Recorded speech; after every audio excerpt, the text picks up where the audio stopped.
Hoje dirigimos-nos ao povo moçambicano no país e na diáspora.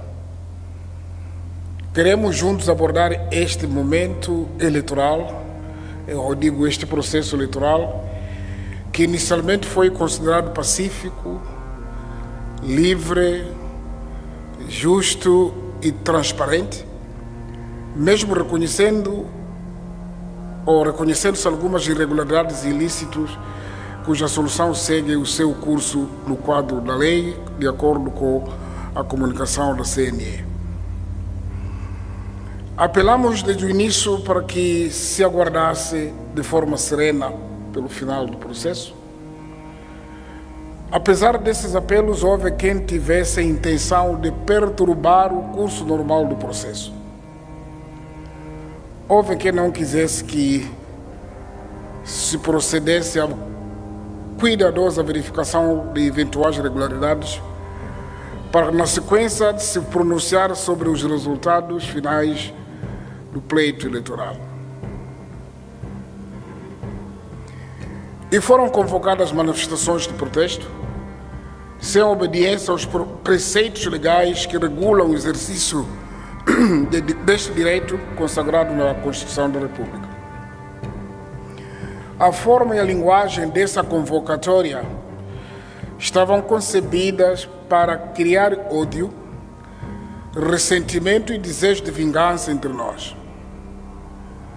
Desta feita, as manifestações públicas degeneraram em atos violentos contra cidadãos inocentes e contra bens públicos e privados.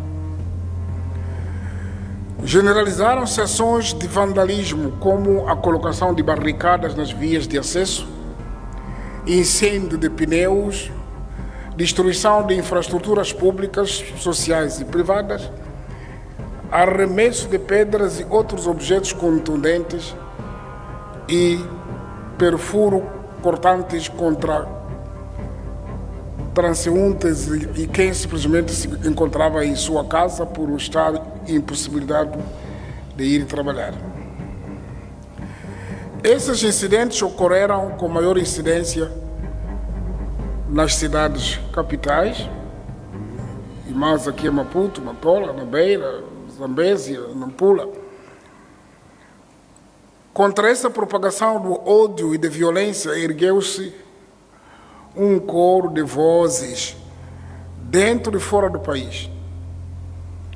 Essas vozes clamaram e clamam pela paciência, civismo e serenidade. Tentativa de semear o caos em Moçambique.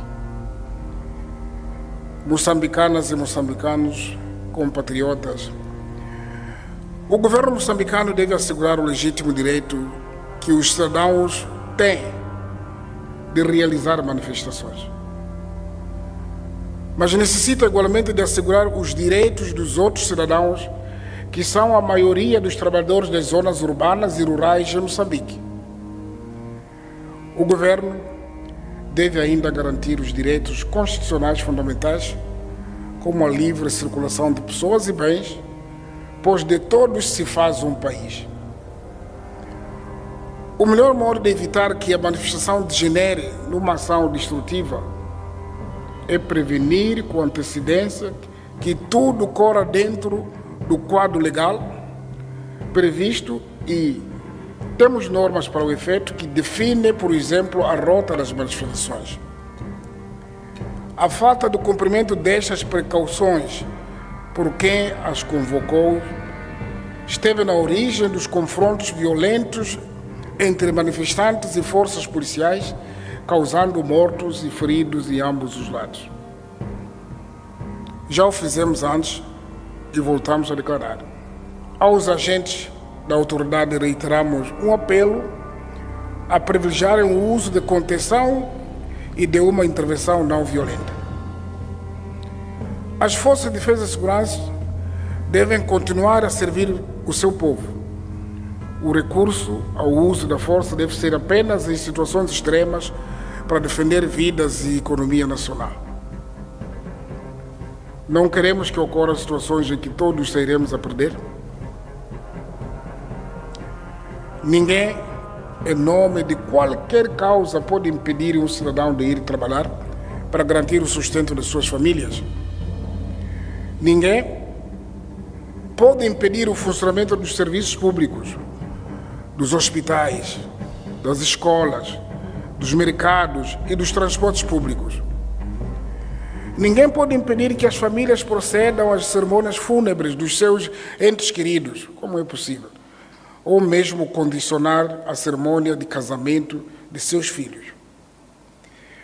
Ninguém pode violar as leis municipais que protegem o repouso das pessoas depois de certas horas de noite.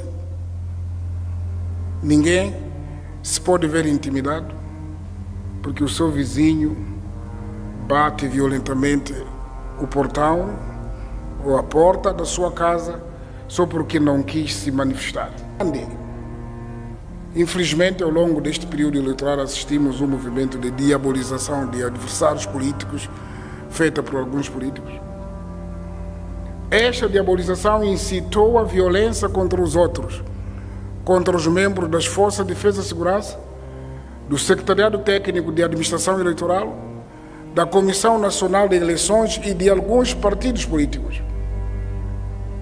E acabou por se instalar uma espécie de convite para a caça ao homem, com ameaças de morte aos supostos adversários e aos seus familiares, para além do exercício de violência psicológica e física a quem ouse contrariar certos posicionamentos políticos numa clara atitude de intimidação, no vendível e comercial. E por isso que os investimentos ainda fluem. A falta de investimento produtivo põe em causa a geração de novos empregos e o crescimento econômico. Esses empregos que reclamamos.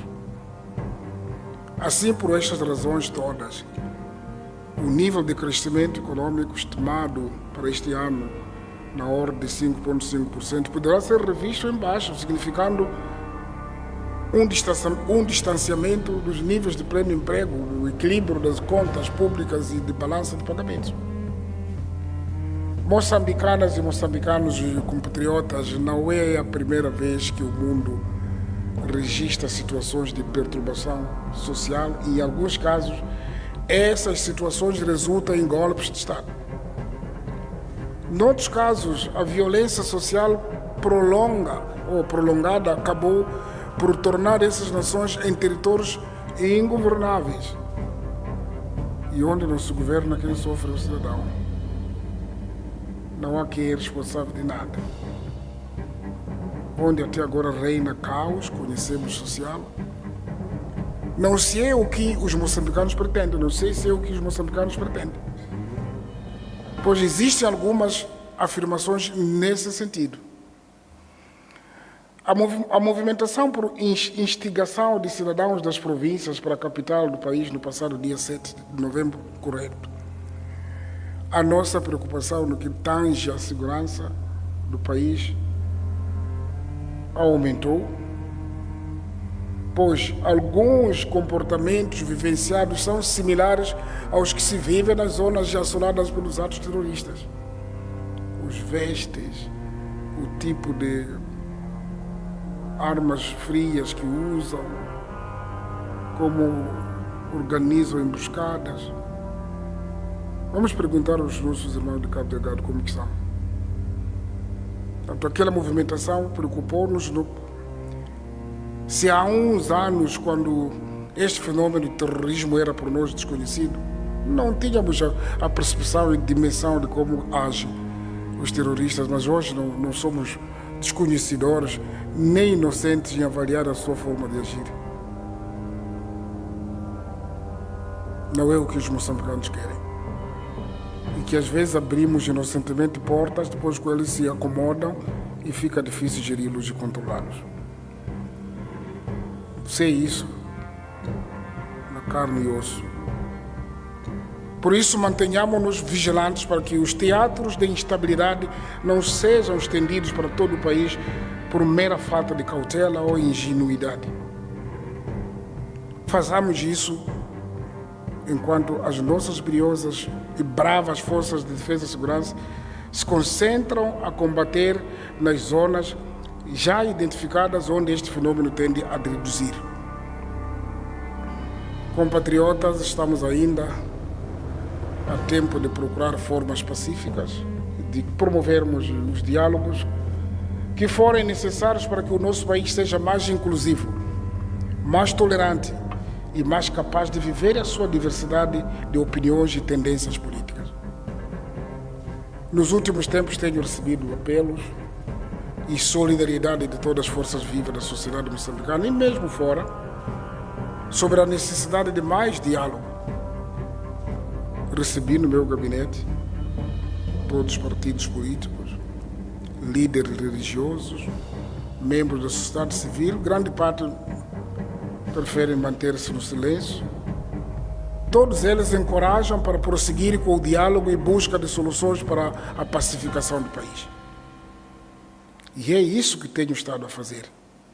E prometo que até o último dia do meu mandato irei usar toda a minha energia para pacificar Moçambique. Irei usar. Mas para que eu tenha sucesso nesta missão, precisamos de todos nós e de cada um de vocês.